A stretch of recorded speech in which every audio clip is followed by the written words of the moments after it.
Can you say, "This is Dr. Amanda Zelahusky"? Why do we have to? Just try it. Oh, I can't. Deep breath. Okay. This is Dr. Amanda Zelahusky. Lindsay Malloy. Ah! Now, wait, say Dr. Lindsay Malloy. Dr. Lindsay Malloy. No, come back. This is Dr. Lindsay Malloy. Welcome to the Parenting Podcast. One more time. And then after that, can we have a candy after? No. Please, Mommy. Okay, ready? Pandemic Parenting Podcast. Excellent.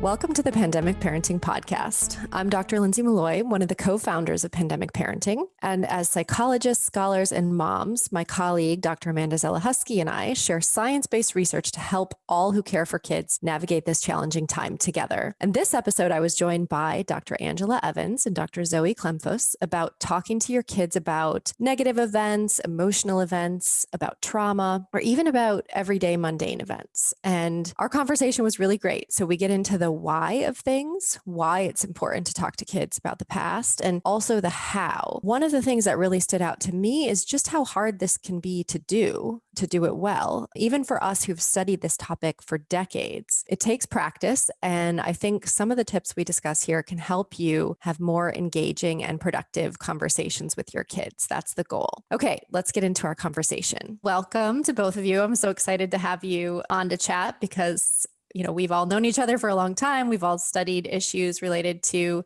really at the heart of it, like how to talk to kids.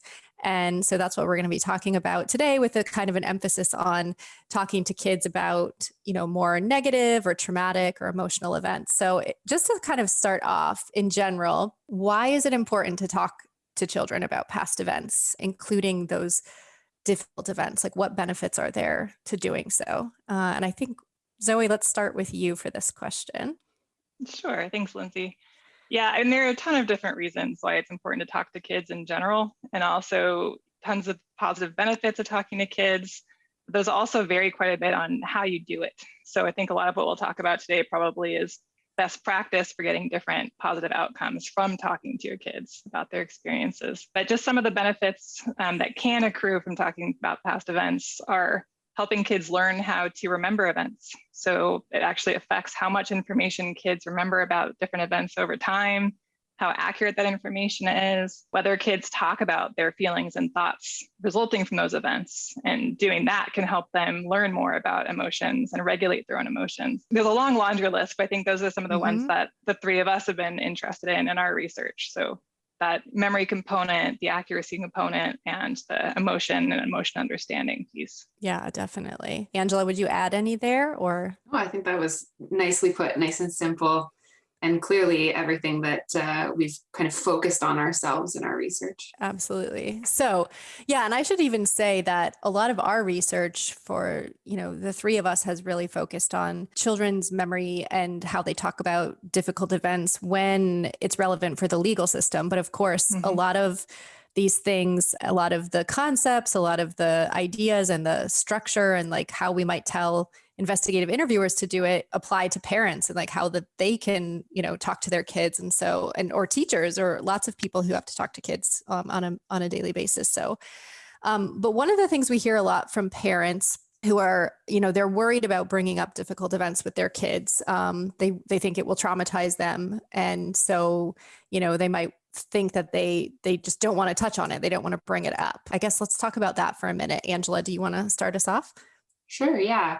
So I think that's something that you and I have talked a lot about is how parents should approach it, whether they should be afraid to bring this up to kids. It's a topic that sometimes parents don't know answers to, so they're intimidated to talk about it. And what we've been looking into is kind of the benefits of talking about it and the consequences of not talking about it, and that there are consequences of not bringing it up. And we've been looking at the different communication styles, and it's come out of the really interesting work that John Comer has done with his colleagues, looking at how parents talk to kids about the traumatic experience of the Boston bombing and the manhunt that occurred afterwards.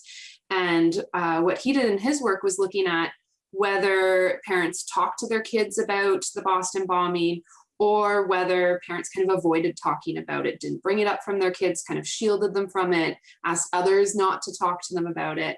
And in his work, he found that there were actually large differences in those different groups, that children showed more post-traumatic stress symptoms when their parents had avoided talking about it, compared to when their parents had actually taken the time to talk to their kids about it and explain it to them. So it's really important to find a comfort zone that you feel you can approach these topics that might feel traumatic to kids, to make it something that they're comfortable to talk to you about.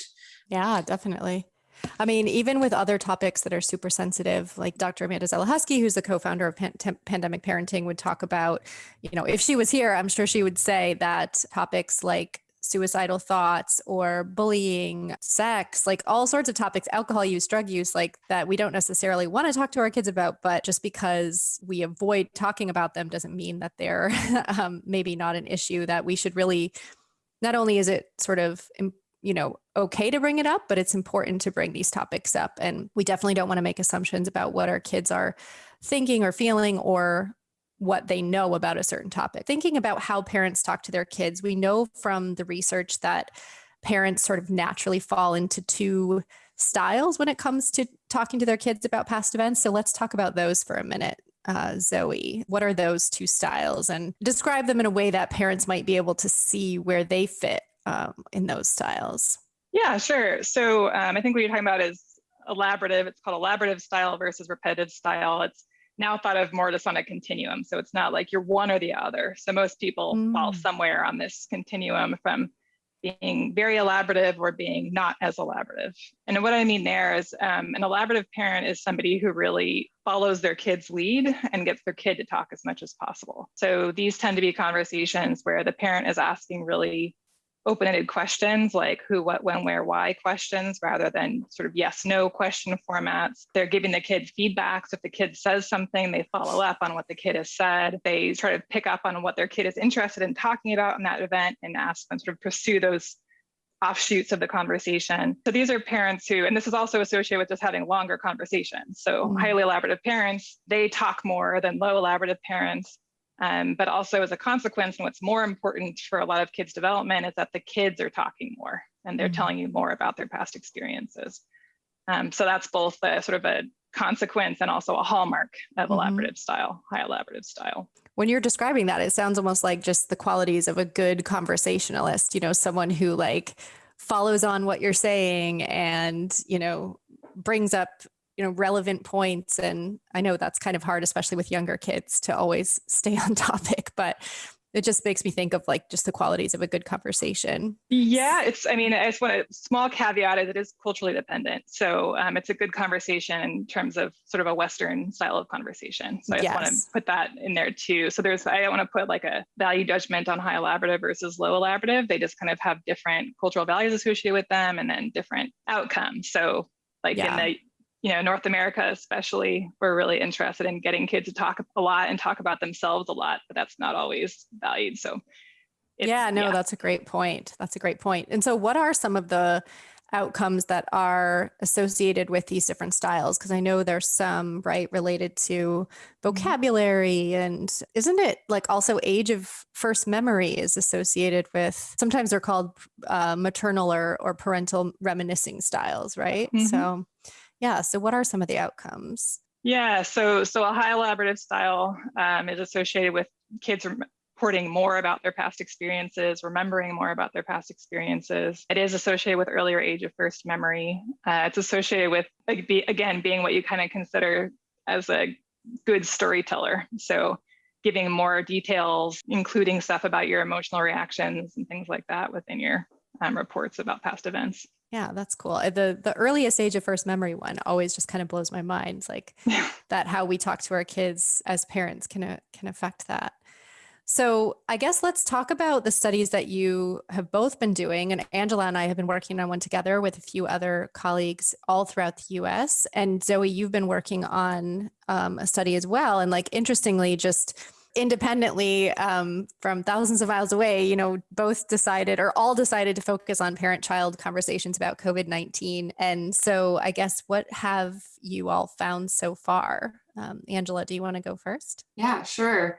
So together, Lindsay and I, with, as she mentioned, a few other colleagues in the US, have been looking at a number of factors, including how families have been talking about COVID-19 throughout the pandemic.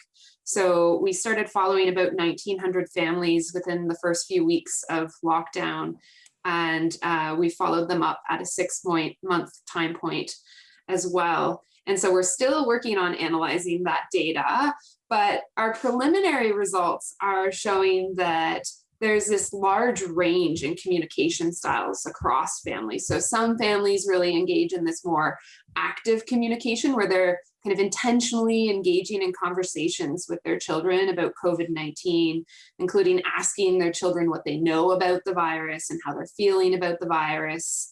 Whereas other families tend to be on more of a level where they are avoiding communication. So kind of this fear of discussing the virus, fear of scaring their children about the virus and trying not to talk about the virus. And what we're really interested in is what are kind of the short, long-term and long-term consequences of these conversations?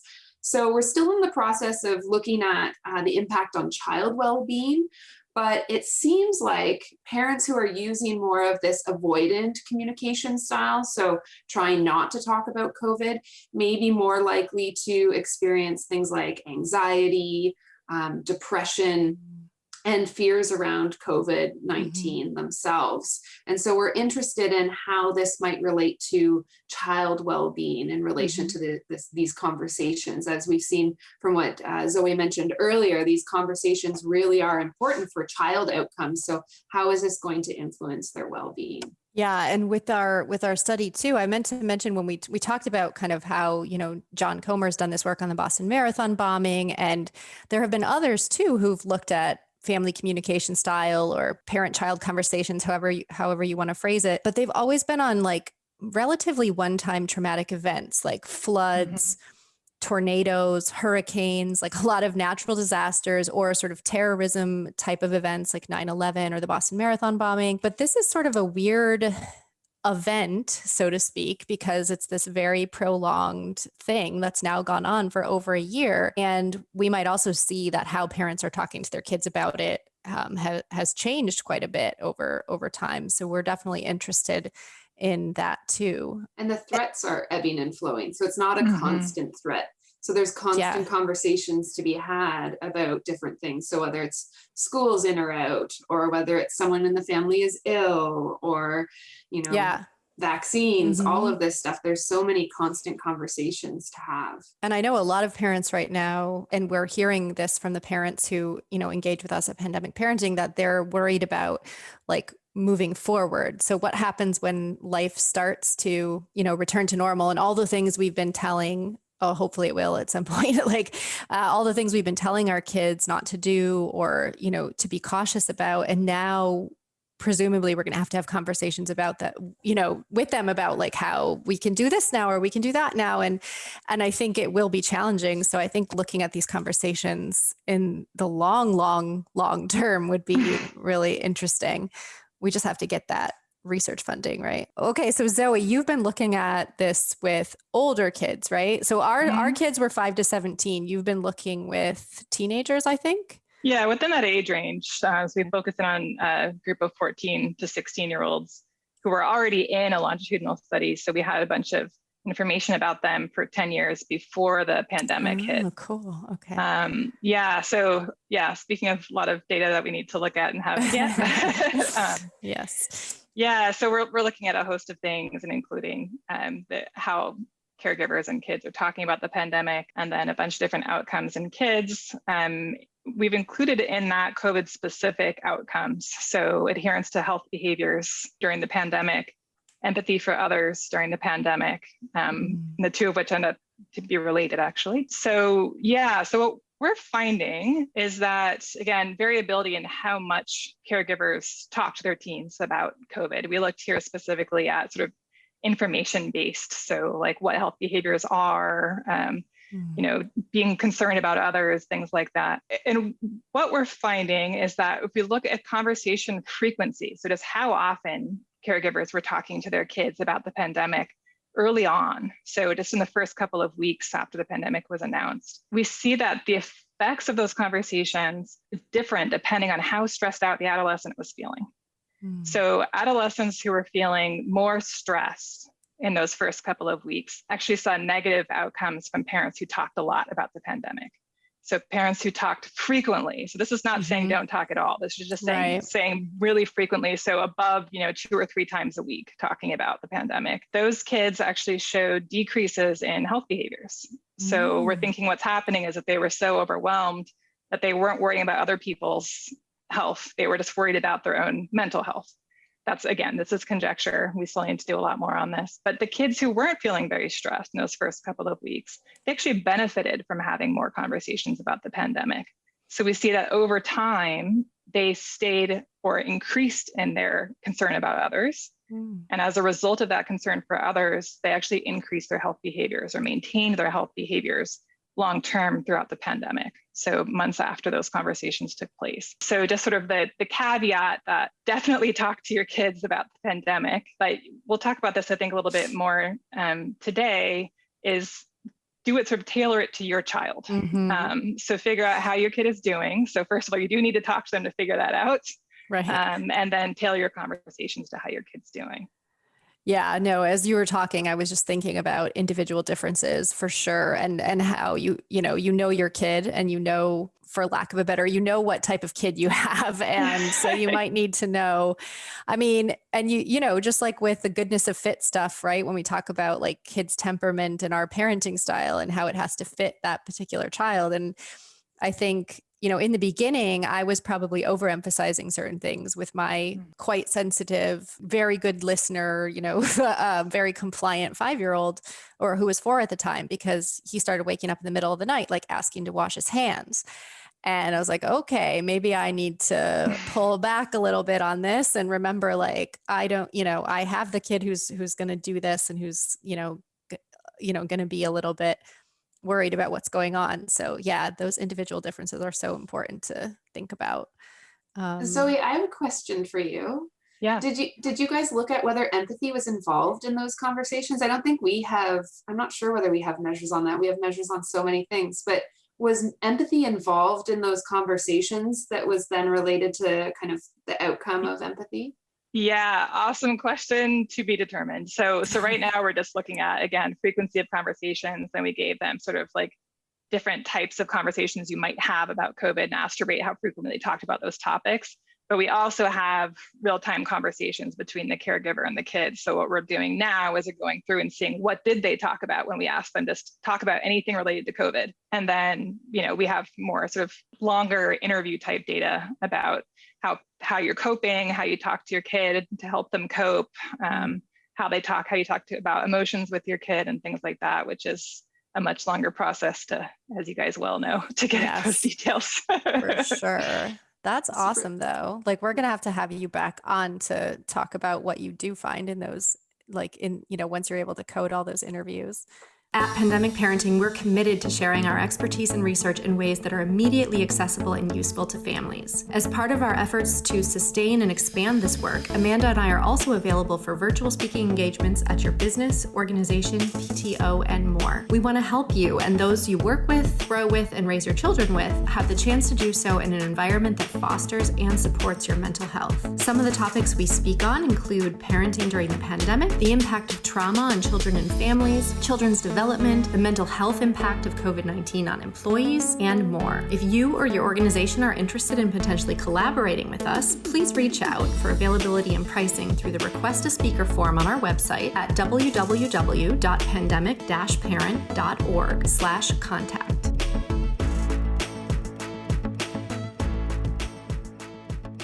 I was just going to say that it's really interesting to think about individual differences in our kids and talking about empathy, because my oldest is very empathetic, very concerned about others. And I find explaining things that she needs to comply with in terms of the impact on others is really helpful for her to understand why she has to wash her hands, right? If we give them the why, they're more likely to follow the rule. Whereas my younger child maybe doesn't have that same type of empathetic drive in the same way. it doesn't help them adhere to the rules. So I really think that will be interesting to see how that plays out in the conversations in relation to behavior. So yeah, I should say we also asked adolescents when they did comply, why they complied, what they report as their motivation for complying with health recommendations. And we found that the biggest self-reported reason that was most associated with actually adhering to health behaviors was care for others. So concern about protecting others. that's really interesting. Very cool. That makes me feel like all warm and fuzzy about, these kids who are caring about others and doing this for them. Teenagers even, yeah. It's awesome. I also want to say, by the way, I should not take credit for this. So these findings are actually my postdocs. So the project and the whole is in my lab, but my postdoc has really been doing some cool work. This is Joanna Peplak. Oh, awesome. Who's a Canadian, Angela. Yeah.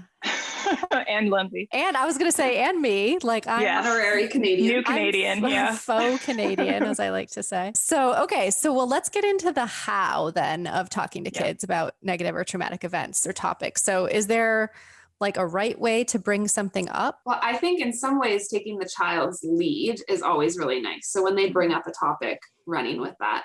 Mm-hmm. The other thing that I've found really helpful is creating this space for it to happen on a regular basis. And the way I've always kind of checked in with my kids is using this rose, thorn, and bud technique, where they talk about a rose in their day, which is something positive, or we call them highlights of the day. They talk about a thorn, so something that was negative in their day, or we call them lowlights in their day. And we talk about a bud, which is something that they're going to look forward to in the future, something they're excited the next day. It might be that they're going to get to see their friends at school, or some simple little thing that they're looking forward to. And it's just a nice way that you kind of have this routine where you're checking in with your kids. I found at the start it was a little bit slow to get the uptake, and sometimes it was like pulling teeth to get an answer to it. But now it's just this routine where I say, tell me about your rose today, and automatically I get their highlight of the day. And sometimes they say, can I tell you more than one today? So then we get multiple highlights, and some days there's no thorns, and we talk about how that's a really nice day and how great that day was, that there was nothing negative. And sometimes the negatives are something really silly. And sometimes it's something big that they want to talk about. And I've just created this space that they can share it, and it feels comfortable to bring up some random thing when there wasn't really an opportunity to bring it up otherwise. So I think really creating that space and finding a way to have those conversations is really important. I love that. I'm going to try that tonight and see. Of course, you have to spend time away from your kids enough to, since we're back in lockdown right now, like you actually know everything that happened to them that day. Although their highlight is different than what you think it will be, which I think is really fun. You had the same day together, and we'll often share as a family and go around the dinner table of what our highlights and lowlights were of the day. And it's just neat to see how each person found something that was special for them in that day that might be different than everyone else's. That's awesome. Yeah, I love that. And I love that interpretation too. I think especially with the little ones, I mean, in fact, like in forensic interviewing, right, part of the problem that we have is that kids report things that are not legally relevant, or we as adults don't see as relevant information or as emotional information or whatever. And we just have to learn that, kids have a different understanding of what's important, or what is a highlight, or what is a low light, or what have you. And you even mentioned things like maybe their low light seems silly to you, but I think it's really important to, not make them feel like you think it's silly, and just kind of let them have their low light and absolutely hear them out, just like you would if it was something more serious like bullying or potential maltreatment or whatever. Mm-hmm. Yeah. And I like how it just creates that space. And like you said, the routine of doing it, like they know, right, that it's not something weird. It's like a pattern that you're doing. Maybe it was a little hard, like you said at first, but I mean, with my older one, like I tend to lay in his bed at night as he's falling asleep. So some of these things are better for younger kids, right? Like your teenager probably doesn't want you to like lay next to them as they're falling asleep. But I always ask him at night, like, do you have any questions for me? And sometimes, that's like my favorite part of the day, because the questions that he comes out with are like, I mean, like a couple of weeks ago is, who's going to be here after we're gone? And I was like, what are you talking about? He's like, well, the dinosaurs used to be here and now they're gone and we're here. So who's going to be here after people are gone. And I'm like, Awesome. oh, okay. Well, I don't know. And he's like, oh, I thought you would know that. Like, no, I don't know that. But I mean, there are other times when he's used that like space at night, to like ask about death. And it really like threw me, but it's just, it's something when there's a little bit of a habit that you can start, I think that can really help, but just doing anything to create that space. And, like Amanda has said before, it doesn't have to be some sort of formal family meeting type thing. Like you can have conversations, especially with older kids or teenagers in the car. That sometimes creates a little bit more space. Like you're not facing each other, you're sitting side by side. And so, the older teens like might be a little bit more comfortable talking about a sensitive topic when they're not having to make eye contact or they're not, having to have a formal sit down. So yeah, just some stuff to think about in terms of bringing the stuff up. But a lot of parents, especially parents of teens, struggle to get their kids to talk about more emotional topics, right? Like, or to bring their emotions into anything. What would you recommend here? Like, how can we get kids to talk about their emotions? I mean, I know you've done quite a bit of work in this area, Zoe. So do you want to start us off? Yeah, well, I think, you guys have each brought up these points already today, which is getting into the habit of doing it. So if this is something that your kid has learned, or, it's okay if you haven't started yet, if you start moving forward with this, that they know that this is something that you're interested in or are going to ask about. And also over time, they learn that this is a normative part of telling somebody about your day, is to include your personal reactions to things that happen to you. So that's not sort of something that kids understand right away. So that actually develops. And part of the way it develops is by adults being interested and open to hearing about and not being judgmental about the child's emotional reactions. So if it just gets to be something where when you talk about your day, you include your reactions. When they talk about their day, you ask them how they felt about that and what made them feel that way, what they thought about that, what made them think that way. It's just going to get them so that it's not pulling teeth because it's incorporated into how you talk about your life.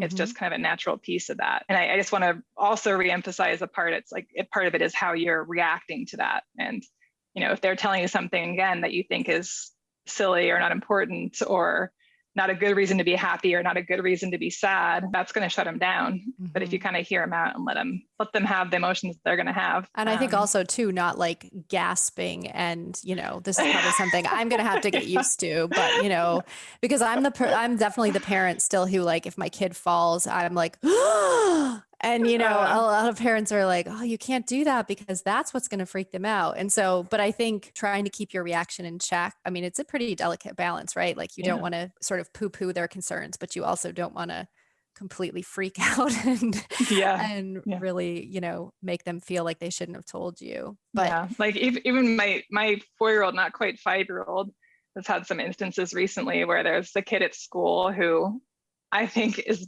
bullying, not just to her, but to a lot of other kids. And she'll tell me about it.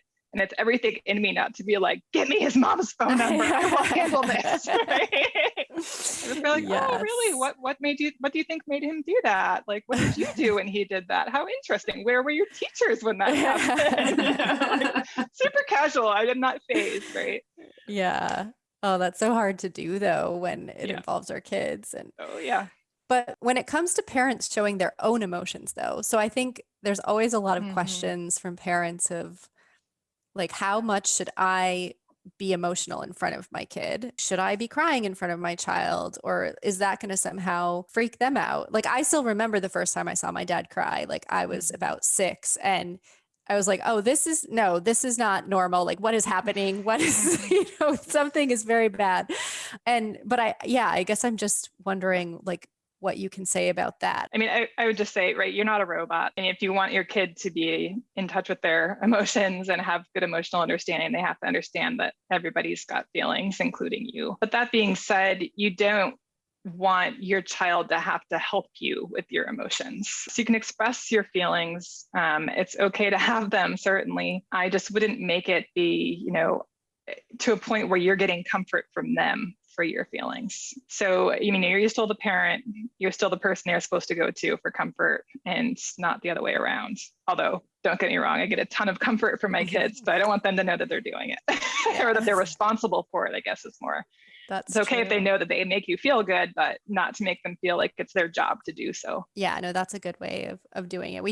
I think we don't want our kids to see us like sort of seemingly out of control. I mean, it's one thing to cry or to be, even angry in front of your kids, but you don't want to seem like you've lost control, right? Or that like you're not a safe person anymore, or that, the home is not a safe or secure place. And, unpredictable emotions can also be, I think, difficult to cope with for anyone, really. I think also letting them know that you had emotions too. So when you see that they're displaying sadness over something, acknowledging that it's okay to be sad about that and that you're sad too.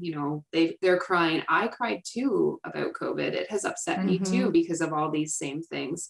But allowing them to lead that emotion, I think, allows you not to place your emotions on them, but to acknowledge how they're feeling and that that's okay. So it's okay to have emotions yourself. It's okay for them to have emotions, but not letting your emotions drive the conversation, drive their experience. Yeah, no, that's awesome advice. Okay, well, let's say we have identified a negative event, like a bully or something, and we've kept our cool as they're telling us about it, or as they bring it up, assuming we do, or something, anything, negative or traumatic, or basically that we want to know more information from our kids about. So this is one of the things we've all focused on quite a bit in our research. So let's talk about how we can best get information from them or get them to talk to us more. And I don't mean like information like we're a detective and we want to, although sometimes we might like feel that way, but just, get them to open up a bit more, share details with us about their lives. So let's talk about some of those techniques. Kind of the main thing that we'll all kind of hit on here is to ask open-ended questions. This is kind of the simple thing. If you ask that yes, no question where they can answer your question with a yes or no, that's all you're going to get. Whereas if you ask them to give you information, then they're going to give you that information. So tell me everything that happened today. And sometimes giving them some extra supports, like what's the first thing that happened when you went to school today? Tell me more. What happened next? Then what happened?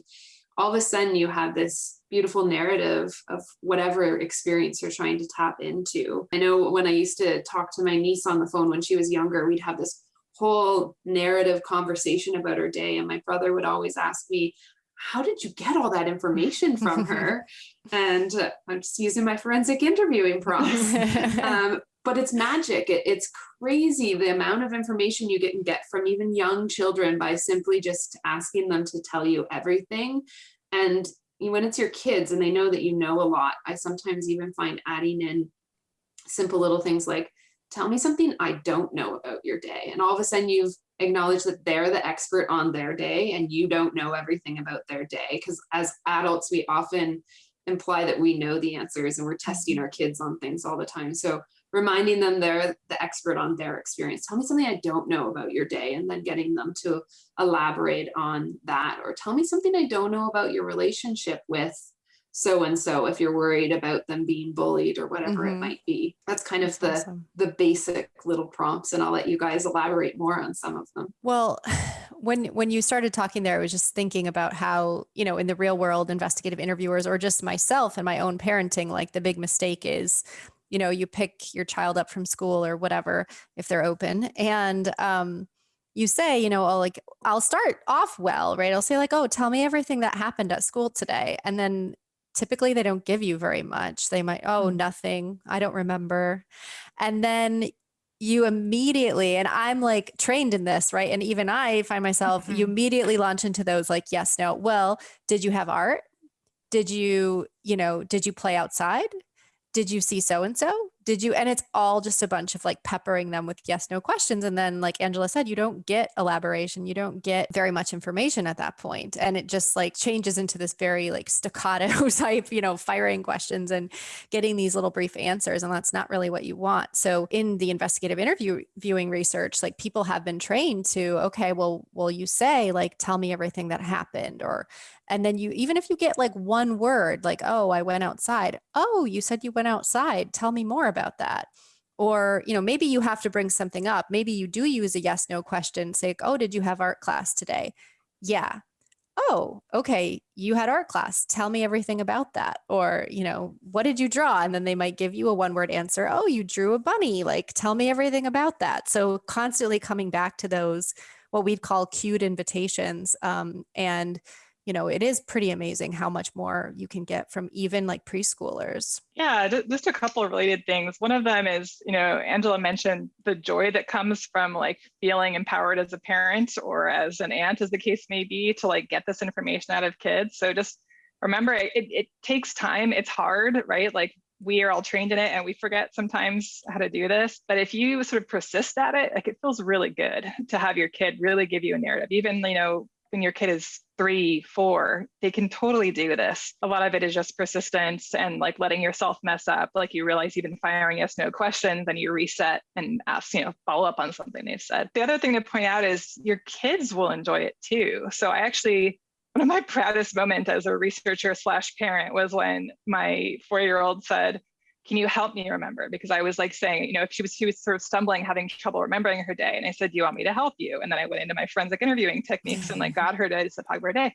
And then the next day she said, Mommy, I can't remember my day. Can you help me? And I was like, oh, so proud. I will absolutely help you remember your day. And so it can be nice for both, right? I mean, it's a nice way to sort of have a conversation, to build that relationship between the two of you and to help your child to sort of relive their experiences. The other piece is, of course, they're not always going to want to. So like there are days when my best efforts lead to brick wall of like, I don't remember. I don't know. Nothing happened all day. I did nothing at all day.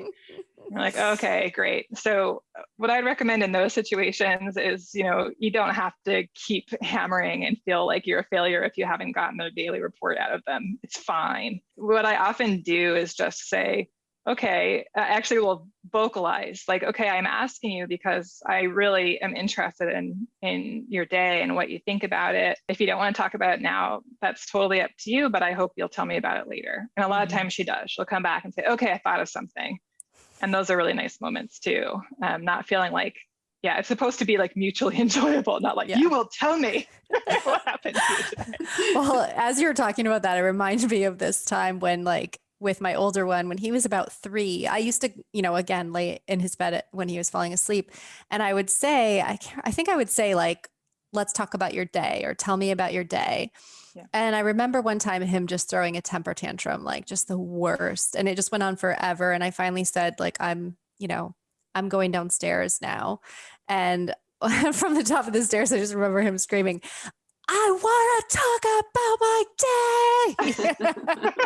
I was like, I'm pretty sure this is not what Robin Five-ish and colleagues had in mind when it came to, parental reminiscence and that literature. But it was just so funny to me. Like it was, as a researcher and a parent, it's just one of those moments that I won't forget. Anyway, I think I'm trying to think of what hasn't been covered maybe in terms of what parents can do. I think, really listening, really, trying to be present in the conversation. Like it's really hard right now for me because, and for lots of working parents, because we're working from home, we're living at home for many people. And it's hard to be like as present. It feels like work is just always on. And, I used to be able to go in and then come home and be present and so it's just much harder, I think, but trying to be present for those conversations, putting your phone down as much as you can, making eye contact, using facilitators. That's what we call them in the forensic interviewing literature, but, just simple things like, okay, sure. Like you're really showing that you're listening, your nonverbal body language is showing that you're listening. And then you're giving some of those facilitators to encourage them to keep talking, not interrupting them.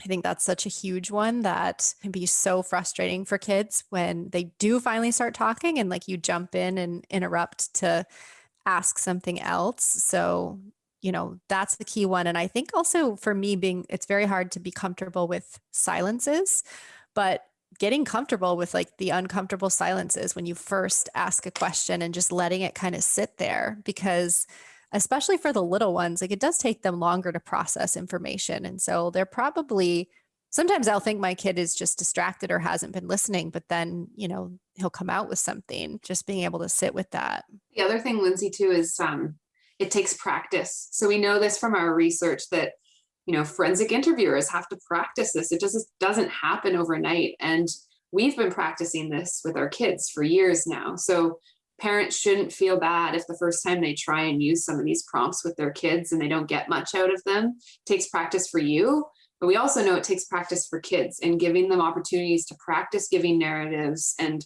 responding positively to those narratives, that they're giving you lots of information, shows them that you want that and you appreciate that, you value what they're saying.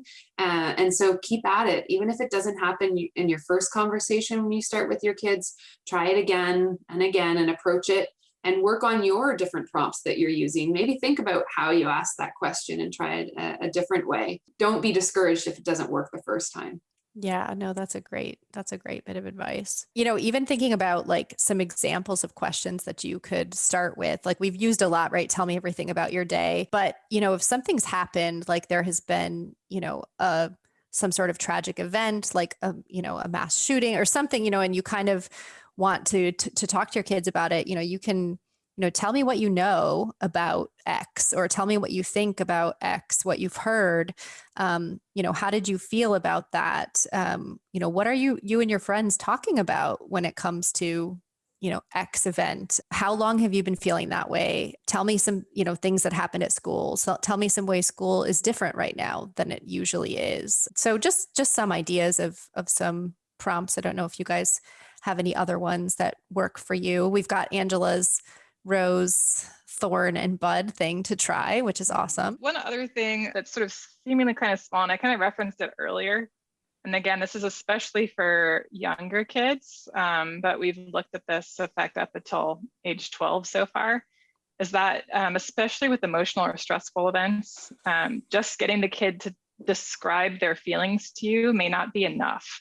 So there's actually some literature showing that getting kids to talk about their emotional reactions, the younger kids, it can make them relive those emotions to a greater extent than it does with older kids and adults. So it can actually make them feel more stressed unless they get some kind of resolution to that emotion that they brought up. So I don't mean to scare parents off of talking about emotional events, because that's absolutely not what I'm saying here.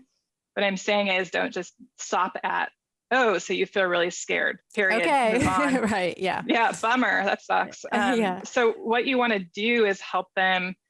They need extra assistance to understand why they feel that way, and how to potentially resolve those feelings. You can do some simple things like what we've shown in the lab is something as simple as saying, like, why do you feel that way? What made you think that? So getting at the causes of those feelings can help actually with kids regulating stressful or stress reactions and emotional reactions. And some of our colleagues, like you mentioned, Robin Fibish, have looked at this with parents too. So parents who say, help kids to get at the root causes of why they felt that way. Mm-hmm. Even if you kind of know the answer, like obviously they're feeling sad because school shut down, let them tell you and let them get there with you with help. Yeah. So it's all like, hopefully, helping with emotion regulation. Mm-hmm. And awesome. Well, any last advice for any parents listening? This has been coming up a lot too, especially when like their kids are home. Is they may decide it's time to talk about their experiences when you're in the middle of submitting a manuscript or like answering a work email, or you're on a phone call and you're in the middle of Zoom and their little face pops in. We've all been talking about like, take every opportunity to talk to your kid. Sometimes you cannot, and that is okay. It's also really important to tell your kids, this is not a good time. I cannot talk to you now. It's also just important for social rules. Like if like my husband will be in the middle of telling me about his day and my daughter comes in and just starts talking right in front of him, right? So that's okay. I would just recommend telling them, I want to hear what you have to say, but I am currently doing X, Y, Z, and I would love to hear about it at XYZ time. So that's perfectly fine. Don't feel like you have to hang up on your, colleagues in the work meeting and immediately hear what your kid has to say. That's very true. I told Leah that I would share her top 3 tips. Oh yeah. On talking to kids about COVID. She said I had to tell you guys, so I will share. Number 1, you have to talk to them like this. So I think that's her way of saying that you should be friendly and open and supportive, so welcoming for them to talk to you. She said you have to be funny. So kids like when you're funny. I don't think all conversations should be funny. So I'll say that maybe you shouldn't always be talking about serious conversations, that it's okay to have these use these same techniques that we've used and we've talked about today to talk about all the other fun things as well. So it doesn't feel like every conversation you have where you get them to elaborate is the big, heavy conversation. Yeah, good and point. The third thing she said is don't make COVID sound really scary. Yeah. Tall order. Okay. So yeah, big order. But I think we can take that to think about how we can put our own feelings on the kids, right? So let them lead the conversation, let them tell you what they know about COVID. When they have questions, answer the question they've asked, not give them all the details possible on the subject and beyond. So keep it within what they're capable of dealing with in terms of stress and comfort level. So I'll take her simplified version and expand on it a little bit, but I think those are good top 3 tips for talking to kids about COVID. Oh, way to parent Angela. She sounds awesome. That's awesome. I love that I can't believe she's 8, but I love that your 8-year-old has given us those tips. It's so funny. She's just 8, but yeah, it goes fast. Awesome. Yeah. No. Thank you for joining us for this episode of the Pandemic Parenting Podcast. Make sure to hit follow or subscribe on Apple Podcasts, Spotify, or whichever platform you're listening on to be notified of future episodes. We'd also love to connect with you on social media. Look for our blue and yellow logo when you search Pandemic Parenting on Twitter, Facebook, Instagram, LinkedIn, or YouTube, and you'll find us. Or follow the links in the show notes. Let us know what you think of this episode by leaving a review on Apple Podcasts. Your 5-star review helps us move up the charts to reach even more parents and caregivers. If you have a specific question or topic you'd like us to address in a future episode, let us know. You can email info@pandemic-parent.org and mention podcast in the subject line. And this podcast isn't all we do, by the way. Pandemic Parenting is a 501c3 nonprofit providing free science-based resources for parents and all who care for children while navigating the COVID-19 pandemic. To learn more about our organization and access our extensive library of webinars, videos, blogs, and more, visit www.pandemic-parent.org. Lastly, this show wouldn't be possible without supporters like you. Lindsay and I donate our time to this podcast, but we do have an incredible team working behind the scenes to make this all happen. If you'd like to support the show beyond leaving your 5-star review, visit www.pandemic-parent.org/support and donate today. Thanks for listening. Hope you can join us next time.